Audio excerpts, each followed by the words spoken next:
Well, welcome back, guys. I'm really excited about this interview because it's with one of my favourite classical singers. I've had the pleasure of working with this young lady for some time now. Charlotte Badham, welcome, welcome. Thank you so much for having me. It's lovely to be part of your BBC World Music Day. It's yeah, really looking forward to it. So, um, we most of us in the region have heard you perform. We've seen you on stage. We avidly follow your online presence. But what people might not know is how has Charlotte Badham got to this point. So today, I just want to kind of find a little bit about you, where your journey started, what's going on at the moment, and what we might have in Mm. store later on. So why don't we kick it off with what got you into music? What made you want to take up a career as well? Um, well, it started when I was in year two, so a long time ago in primary school. And my teacher recognised that I could sing well and that I had a good sense of pitch. So my mum took me for singing lessons and said to my first singing teacher, Brian Gerry, who most of you may know, she Ah, said, Brian. look, I don't, yeah, Brian, she said, look, I don't know if she's any good. A teacher says she is. So tell me if she's not, because I don't want to waste my time paying for singing lessons. So that's where it started. And then was really involved with theatre at school, and then went to the Royal Northern College of Music to train further. And I graduated 2 years ago, so here I am now. But I think the reason why I went into opera particularly is because it encompasses the three things I love, which is languages, theatre and acting, and music as well. So it's all of those things mashed together. That's incredible. So let's just touch on Royal Northern because you know it's one of the top music training centres, particularly in the country. Mm. What was just tell us a little bit about your time there? Kind of what was the first year like? Because I would imagine it's quite a daunting thing. I think because coming from where we come from down here in the west, Yes. we're we're we very rarely get to encounter kind of classical musicianship at the highest of its caliber. So Mm. what was it like for you, kind of getting in there and being surrounded by like-minded singers? It was interesting because I came from a musical theatre background going into opera, so I hadn't really had any classical music training. I had a few lessons with someone at the college Yeah, just before I joined to help me with my auditions, because he said to me, you know, you have a lot of potential. He said, but I can hear you're a musical theatre singer, not a classically trained singer. So he helped me prepare. Um, and when I joined, I went straight from secondary school, so I was 18, and in first year most of the people in my year were older than me, actually, because vocal maturity is quite important when you're singing opera, because the voice takes a long time to develop. So I was a big fish-ish in a small pond in Plymouth. And then when I went to the Royal Northern, I was probably one of the worst singers in my year in terms of technique. So my first year was really, really tough. I had a lot of catching up to do, because I was in a year with lots of people who went to Cheetham School of Music and places like that. So they had a really good, solid foundation. But I think one thing that I did have on my side, because I came from an acting background, I think I was quite a strong performer. sure. So yeah, my first year was interesting. Yeah. Amazing. You clearly quickly got into the swing of things at Royal Northern and graduated, as you said, 2 years ago. So what's happened in those 2 years? So from since graduation to now, because you've been involved in some really kind of high end productions, haven't you? Yes. I've sung as a chorister with Buxton Festival Opera in their operas. I did 2 years with them, and in my second year with them, I then played a small role in one of the operas, which was nice. And then last year, I sang with Garsington Opera um, in the London area as a chorister again on their Alvarez Young Artist Programme. And then this year I was meant to be singing with Opera Holland Park again in London on their Young Artist Programme, playing Olga and Eugene Onegin. But obviously that's not happening. So each year I'm progressing a little bit further within some of the major opera companies.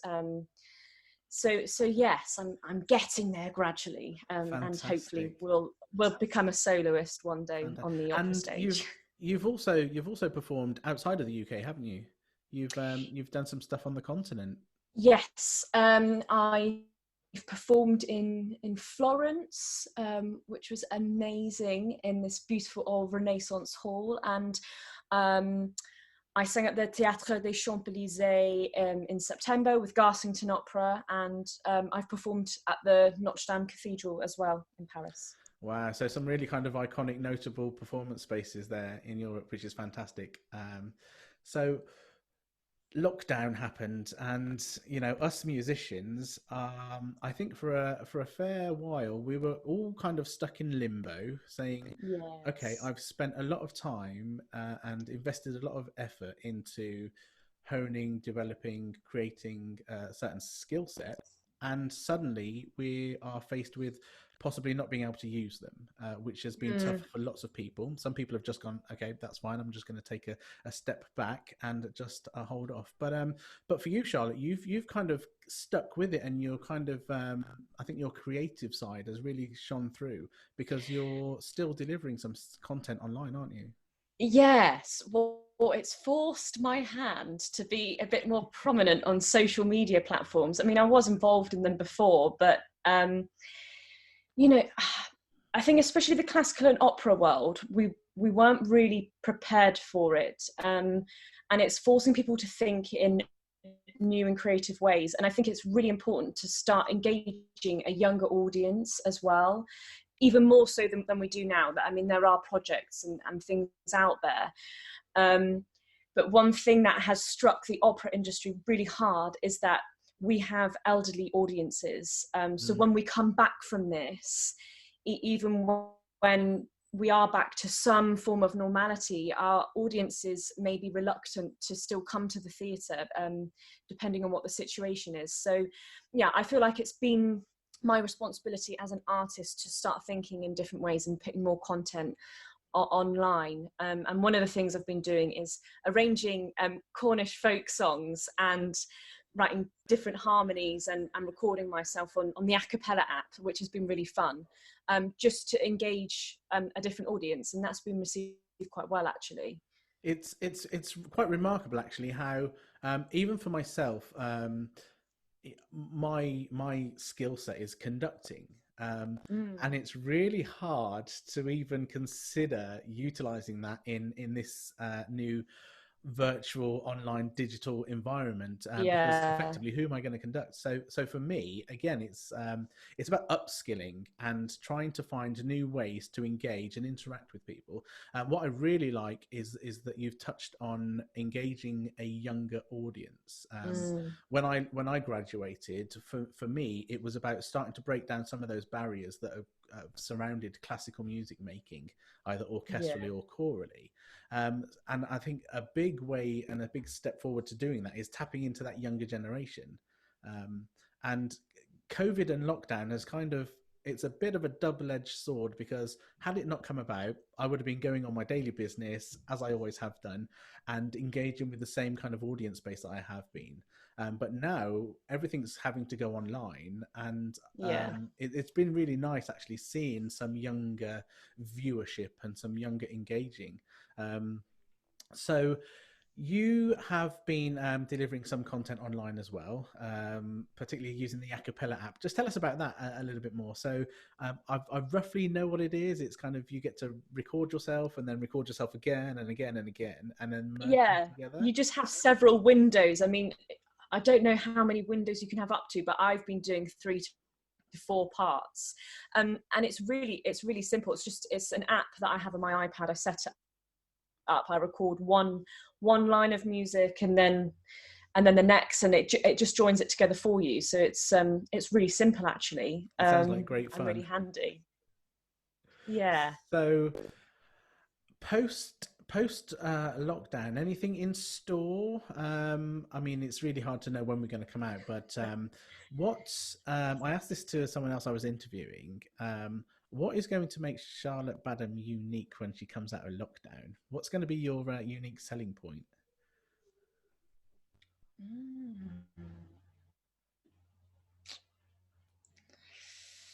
Good question. Yeah. Yeah. To be honest, during lockdown, I think it's provided a lot of people with time, obviously, and space to be with yourself. And I find that as a performer, one of the most important things is learning the art of presence. And I think because I've had time with myself, I've had time to practice and time to think about me and what I want to do. I think after lockdown, I will come out with a clearer vision of what I want to do. And I've just been able to work on myself as well. So my unique selling point, I mean, I think really as a performer, my unique selling point already is that I have a lot of vitality on stage. I love physicality and exploring that, and that's something I've been noted for. So for those that haven't especially playing trouser roles and things. Of course. So for those that haven't seen Charlotte perform yet, as soon as she gets on the stage, she's like a little pocket rocket. And you're absolutely right. It's very difficult not to watch you. So in terms of unique selling points, that's probably a really good place to start. Thank you. So just in terms of now what we might have in store a little bit later this month as part of the Making Music Day UK, what might we have in store from Charlotte? Oh, I don't know if it'll be released yet. I'm part of a project called Opera Harmony. And that's an international project set up by a British director. And directors, librettists, performers, instrumentalists, video editors have got together from across the world, and micro operas have been commissioned. Wow. Which various composers from across the world have written. Mine was written by a Pennsylvanian composer. So yeah, I recorded that in my home, and they're editing that together. So that might be released at the end of this month, and it's going to be broadcast on the platform Operavision, which is like Netflix but for opera, which Amazing. is quite cool. So lots of exciting projects coming our way then very soon. Yes, I've got lots of little things in the pipeline. So that's fantastic. Charlotte, it's been an absolute pleasure having you on today. Thank you. You've certainly brought a bit of sunshine to a very dull day, and we're really looking forward to hearing more from you later on this month. Brilliant. Thank you so much, Marcus, for hosting this and putting this all together. It's been an absolute pleasure. So guys, thanks for watching. Thanks for tuning in. Don't forget to scroll through this feed and find some other fantastic interviews that we've had during the month of June. Stay safe, stay well, and we'll be in touch real soon.